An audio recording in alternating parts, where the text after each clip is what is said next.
وَيُنذِرَ الَّذِينَ قَالُوا اتَّخَذَ اللَّهُ وَلَدًا، اور خبردار کر دے ان لوگوں کو خاص طور پر جنہوں نے کہا کہ اللہ کی اولاد ہے، اور یہاں اس سے مراد بالخصوص نصارہ ہیں۔ اور یہ سارا جو اس وقت جو سارا ماحول بنا ہوا ہے، اس کے پیچھے ان کے اس غلط عقیدے کا تعلق ہے۔ انہوں نے ایک ایسا عقیدہ بنایا جو انسانی عقل میں نہیں آ سکتا تھا۔ اس عقیدے کے تحفظ میں انہوں نے عقل انسانی کے اوپر قدغنیں لگائیں، اور ان قدغنوں اس کے خلاف جب بغاوت پیدا ہوئی تو وہ بغاوت مذہب کی دشمنی میں بدل گئی، جس سے لبرلزم، سیکولرزم وغیرہ پیدا ہو گئے، اور وہ تمام قسم کے مذاہب کے دشمن بن گئے۔ وجہ وہ غیر فطری پابندیاں تھیں جو نصارہ نے عائد کی تھیں سلطنت روما کے دوران۔ اور وہ کیوں عائد کرنی پڑی انہیں کہ جب ایک میں تین اور تین میں ایک آپ آخر کیسے ثابت کریں گے؟ تو جب ثابت نہیں کر سکتے تو جہاں دلیل ختم ہوتی ہے اس سے آگے یا تو گالی شروع ہوتی ہے یا ڈنڈا شروع ہوتا ہے، دو ہی چیزیں آپ کے پیچھے ہوتی ہیں جہاں دلیل رک گئی۔ تو جب ان کے پاس ایک شے کو سمجھانے کا بات نہیں تھی تو انہوں نے کہا خبردار، بولنا نہیں، چپ۔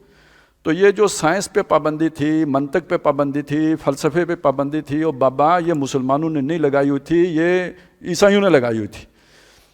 عیسائیوں نے تو یہ افلاطون، سقراط وغیرہ کو بھی صندوقوں میں بند کر کے رکھا ہوا تھا، کھولنے پہ پابندی تھی۔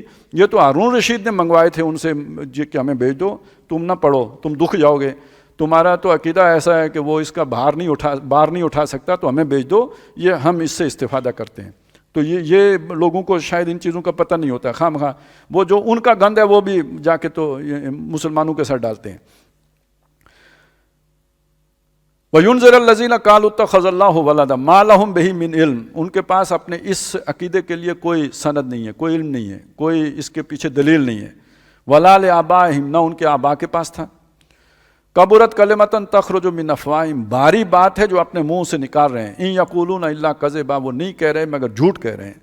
فلعلک باخع نفسک علی آثارہم، اے نبی اس بات کا اندیشہ ہے کہ اس غلط عقیدے کے جو نتیجے نکلیں گے، جو آثار، اس کے آثار کا مطلب گزری ہوئی چیزیں نہیں ہوتی، آثار قدیمہ نہیں ہوتا، اثرات کہہ لیں، اب اس سے صحیح سمجھ میں آ جائے، جو اس کے اثرات پڑیں گے نو انسانی کے اوپر، اس غم میں، وہ جو تبیاں آنی ہے، اس غم میں اے نبی آپ اپنی جان گھول لیں گے۔ اگر یہ اس حدیث لم یؤمنوا بہذا الحدیث اسفا، اگر اس حدیث پہ یہ ایمان نہ لائے افسوس کے مارے، یعنی یہ کہ اگر ایمان لے آئے توحید پہ آ گئے تو دنیا کی بچت ہو جائے گی، اور اگر انہوں نے توحید کو اختیار نہ کیا تو اس غلط عقیدے کے جو نتائج نکلیں گے وہ اتنے تباہ کن ہوں گے کہ افسوس کے مارے اے نبی آپ اپنی جان گھول لیں گے، اتنا تکلیف دہ صورتحال پیدا ہو جائے گی۔